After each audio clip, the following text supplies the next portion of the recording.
tá dando medo no pessoal também. Ah, meu Deus, é tomar bebida destilada em qualquer lugar que seja, até mesmo aí na sua casa, você eventualmente, sem saber, pode ter comprado uma garrafa cuja procedência não é exatamente original. E aí você pode se envenenar sem saber, sem querer, claro, com metanol. Esse assunto tem tomado todas as rodas de conversa, tem preocupado muitas pessoas e, acima de tudo, tem vitimado muita gente. Para lá de 100 pessoas já foram vítimas pelo Brasil, de maneira confirmada. Aqui na nossa região também temos casos confirmados. Temos pessoas que, infelizmente, morreram, além daquela mulher que acho que foi o caso zero, pelo menos o paciente zero, a paciente zero, no sentido de ter sido identificada primeiramente a intoxicação e ela ficou cega. É uma loucura tudo isso, a gente pensar que você sai de casa eventualmente para se divertir com responsabilidade, né? Maior de 18 anos, de 21 anos, bebendo ali com moderação, mas mesmo com moderação, você pode se envenenar, se intoxicar e morrer se beber bebida adulterada por metanol.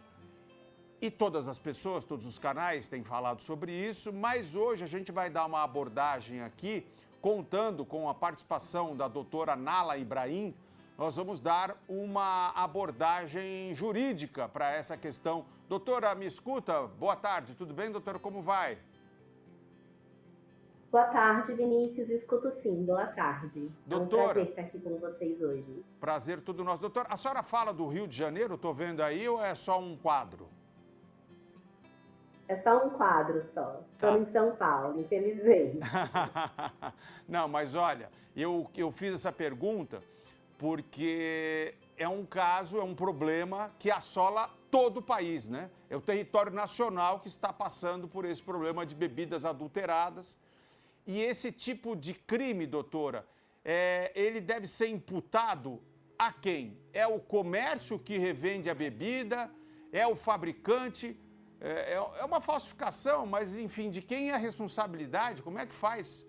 Como é que a justiça atua nesses casos, doutora? Vinícius, a responsabilização é de toda a cadeia de produção. Então, os fabricantes, os distribuidores, os comerciantes, todos eles têm responsabilidade em caso de eventuais ilícitos que possam vir a acontecer com os consumidores. Eu pergunto para a senhora, por exemplo, o produtor que foi falsificado, né? Então eu vou aqui, sei lá, falar de uma marca, Absolut, Smirnoff, sei lá. Ela foi falsificada, mas é a Smirnoff e a Absolut que vão responder também em responsabilidade por isso? Qual é o papel deles se o produto deles está sendo falsificado? É muito importante que o consumidor ele saiba que é um crime muito grave, porque na hora que você vai comprar uma bebida alcoólica, seja ela fechada ou num bar, a pessoa, o consumidor, ele colocou toda a confiança dele naquele estabelecimento. Então, cabe também ao produtor da bebida, e todos esses nomes que você mencionou, o dever de fiscalização. Então, se houve alguma omissão no dever de fiscalização ou se houve alguma falha no processo de produção, toda essa cadeia ela é responsabilizada. Isso acontece porque o Código de Defesa do Consumidor também prevê essa responsabilidade abrangente. E também é importante mencionar que o Estado brasileiro, na Constituição Federal, ele também pode ser acionado, porque a Constituição Federal ela atribui ao Estado o dever de fiscalizar, atribui ao MAPA, né, o Ministério da Agricultura e Agropecuária, o dever de fiscalizar essas bebidas. Então, não só essas empresas, como também o Estado ele pode ser acionado em eventuais danos. Nós estamos conversando com a doutora Nala Ibrahim Barbosa, de São Paulo, advogada criminalista, e a gente está aqui dando uma visão jurídica de toda essa questão aí, esse crime que está assolando o nosso país, inclusive porque os empreendedores, doutor, eu não sei se a senhora também tem essa mesma visão que eu, os comerciantes que já pagam uma fortuna para empreender nesse país, é imposto, é problema de falta de segurança, eles estão sendo arrebentados, porque ninguém mais está saindo para consumir bebida. Isso não teria que ter na raiz uma fiscalização aí por parte do Estado, ué? Precisa sim. O problema é que a gravidade dessa adulteração dessas bebidas alcoólicas, elas acabam que estão nas mãos das organizações criminosas, estão nas mãos das facções, do crime organizado. Infelizmente, terceiros de boa-fé, donos de bares, de restaurantes, eles vão sofrer muito com esse problema até ser diagnosticado a origem, principalmente qual foi a fábrica, ou se às vezes não pode nem ter sido doloso, né? Quando tem vontade de colocar o metanol ali. Mas pode ter sido também uma falha na produção. Então, até esse problema ser dirimido, infelizmente, não só os consumidores não só os produtores, os donos de estabelecimentos de boa-fé, como os consumidores acabarão sendo prejudicados. Bom, a senhora, até porque exatamente tem essa prática junto à lei, a senhora acaba de aqui levantar uma questão importante, que eventualmente pode não ser uma bebida adulterada, mas uma bebida que tenha passado, de repente, por um problema, um erro de produção. Isso também está sendo investigado, a gente sabe. A participação de narcotraficantes, ou enfim, do esquema criminoso também está sendo investigado. E aí a senhora falou sobre doloso e crime doloso ou culposo, não é verdade? A diferença qual é exatamente, doutora? Eu sou super leigo, mas as pessoas em casa também imaginam que não saibam tudo. O crime doloso é aquele crime que tem vontade e consciência no resultado. Então, de forma muito simples, uma pessoa que pegou uma substância tóxica e colocou dentro de uma bebida para causar dano àquele que vai ingerir, agiu com vontade e consciência para atingir esse resultado. E a culpa, ela não tem essa vontade, essa consciência. A culpa, ela é identificada quando há negligência, imprudência ou imperícia. Então, o metanol, ele é extremamente volátil. Então, ele é, na parte de destilação da bebida, ele é o primeiro composto, o primeiro resultado, que vem do ácido fórmico. E esse ácido fórmico, 10 ml desse ácido fórmico já é suficiente para causar cegueira e 30 ml já é suficiente para causar dano à vida. Então, quando a gente fala de crime culposo, é isso. Houve alguma falha na produção, alguma imperícia, alguma negligência na produção que resultou nesse aumento, ainda que muito pouco, 10 ml já é o suficiente para causar dano a alguém. Então, aí a pessoa que estava manuseando esse produto, ele não teve a intenção de contaminação, de intoxicação, mas por alguma falha na produção, ele vai responder pelo crime culposo, que é quando não há intenção de produzir o resultado. Bom, a gente está conversando hoje com uma advogada criminalista, doutora Nala, diretamente de São Paulo, exatamente buscando entender os desdobramentos jurídicos desse crime que está sendo cometido nesse nosso país aqui e que tem vitimado tantas e tantas pessoas. Temos participação de casa, alguém nos chamou aí. Fabiano, boa tarde, Vinícius. Se comprar uma garrafa com metanol por engano e conseguir comprovar, nesse caso, pode entrar com uma ação contra o comércio? Pode sim. Cabe uma ação civil e aí você pode acionar o Código de Defesa do Consumidor, o Código Civil. É uma ação, inclusive, que independe de culpa, né? De responsabilidade de culpa. Então, você pode entrar contra o comércio, você pode entrar contra o produtor e pode entrar também contra o distribuidor. Doutora... E, eventualmente, claro, inclusive contra o Estado também. No início aqui da nossa conversa, a senhora falou das responsabilidades, né? Que são aí divididas entre todo mundo dessa cadeia aí de produção e de comercialização. Mas como é que o PROCON ou o Ministério da Justiça, como é que eles podem atuar nessa questão?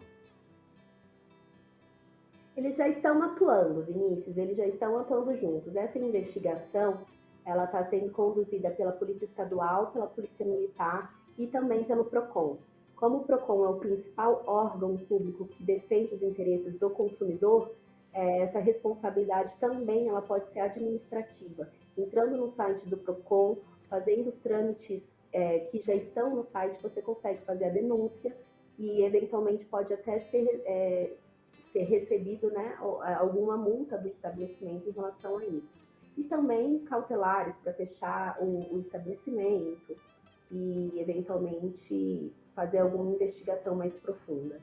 Doutora, aqui, pelo que eu estou entendendo da nossa conversa, a senhora está partindo do pressuposto que pode ter sido uma ação criminosa dolosa ou pode também ser culposa, por exemplo, no caso de uma produção em que tenha havido ali uma negligência. A senhora parte disso exatamente porque, muito cautelosa que é, e advogada que é, a senhora está dando aí luz à questão, dizendo, olha, enquanto não se provar que foi algo doloso, que é o narcotráfico, que é uma rede criminosa que está atuando, a gente tem que lidar com todas as hipóteses. Tô certo, né? É isso que a senhora está nos expondo aqui. Isso. E agora, Isso mesmo. a pessoa que é vítima, né? Como ela deve agir? E quando eu digo vítima, pelo amor de Deus, entendam o seguinte, primeiro que essa pessoa, se ela ingeriu, ou se teve alguém na família que tenha ingerido essa bebida adulterada, se ela estiver viva, com poucas sequelas ou sem uma sequela, a gente já começa agradecendo, porque, como disse a doutora, a partir de 10 ml, que é um tantinho assim, ó, é pouquinho assim, a cegueira irreversível já é quase certa, e acima de 30 ml, que talvez seja isso aqui, ó, misturado numa bebidona, a pessoa já corre grande risco de morrer. Bom, então aí, diante dessa vítima, doutora, como é que a pessoa deve agir? Ou alguém que perdeu, infelizmente, um familiar, como ela deve agir? A reparação, ela pode ser solicitada pela vítima e pode ser também solicitada pelos familiares da vítima, em caso de, infelizmente, vir a óbito, né?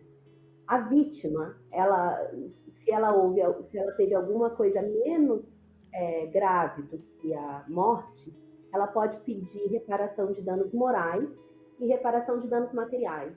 Material é tudo relacionado às despesas.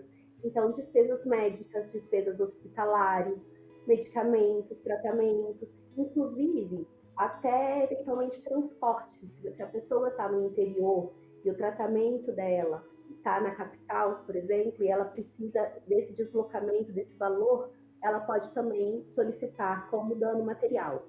E os danos morais, Vinícius, ele envolve tudo relacionado ao nosso íntimo. Então, o nosso sofrimento, o sofrimento em relação às sequelas que podem vir serem causadas, o risco da morte. Então, ela pode procurar, a vítima pode procurar o Estado, a gente pode procurar a Defensoria Pública também, e entrar com uma ação contra toda a cadeia de consumo e contra o Estado. E em caso de morte, infelizmente, a gente entra no campo criminal. A morte, o homicídio, no caso, ele é um crime que ele é investigado pelo Ministério Público. O titular da ação penal é o Ministério Público, que é o órgão que defende o direito dos consumidores, da sociedade. Então, a vítima, a família, ela pode agir como, por exemplo, assistente de acusação, ela pode fornecer documentos para a polícia, informações que ajudem a polícia a localizar esse suspeito, da onde veio a origem e quem foi a pessoa responsável por fazer a intoxicação ou por dolo ou por culpa. Inclusive, é importante mencionar, a lei, o Código Penal, ele não atribui responsabilidade criminal a empresas. As empresas, elas vão responder no âmbito civil, que é o que eu acabei de falar, que são essas indenizações materiais e morais. O criminal, quem vai responder é uma pessoa física. Então, as investigações, elas vão encontrar a pessoa responsável ou por mandar ou por ser negligente, em relação a essa mistura, né, desse composto do metanol nas bebidas alcoólicas. Doutora Nala Ibrahim Barbosa, muito obrigado por ter nos atendido, muito obrigado por lançar luz sobre essa questão, muito obrigado mesmo e que a gente consiga sair dessa o quanto antes, né? Obrigado, doutora, muito obrigado.